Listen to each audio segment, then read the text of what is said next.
Hello, my name is Andrew Terpstra. This is an assignment for my master's program in athletic administration through Williams Woods University. It is a scenario about an athletic director handling a challenging personality. I chose the must be right scenario on page 70 of this week's assigned reading. So in this scenario, there is a extremely upset adult that is at the front page at the front desk of the secretary in the athletic director's office. The parent is very angry, upset, very disruptive. Lots of explicit is being used in their language. They want to meet with the athletic director right now. They're upset about their child's playing time. They feel that their child's intangibles, warm playing time, never misses class, meets academic requirements, and has put in his time over the 4 years because his son is now a senior.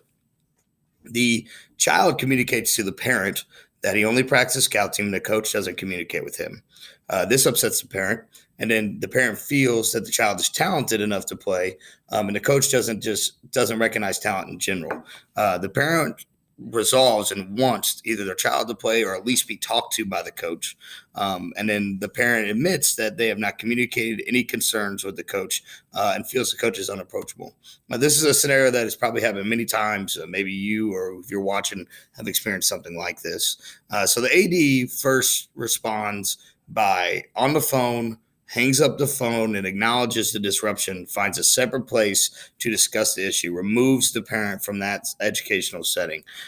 They sit down and then they listen to the adult. He expletives. So even though the language is poor and it's very intense, he tries to diffuse the intensity by listening.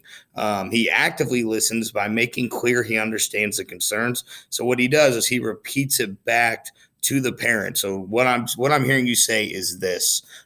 He then finishes with asking about the communication with the coach, and then he offers to set up a meeting with the parent, coach, and athletic director, making sure that all three of them are there. And that's where the scenario ends. So how I decided to break it up is I thought that there needed to be additional actions after these 3 points of what he did. So first, I think that the athletic director let the parent vent. It can be a very helpful strategy because studies show that emotional reactions overwhelm individuals in the front of the brain. They are acting very emotionally, and this clouds the fact that they can use the back of the brain to analytically think and to be able to logically look at perspectives. Letting them vent is a great way to de-escalate the situation. Many parents just want to be heard. Repeating the problem back to the parent makes 2 things happen. Makes it clear that he is actively listening. Again, parents want to be heard. It also makes clear about what the complaint is actually about. And then it reverts the communication with the coach is an appropriate step because it shows support for the coach. The communication needs to be done. The coach may have no idea that this problem is existing. So additional steps would be the athletic director, if it was me, I would communicate with the coach before the meeting. We would make a plan of how the coach feels it should be handled. I want to support the coach. I also want to make it clear to the coach the expectations. Have the meeting, have an unemotional response. The parent may be intense, may be upset, may even say things that are hurtful. That is not our job to have an emotional response. There needs to be proper documentation of this meeting, when it happened, how it happened, what took place, what's the result after.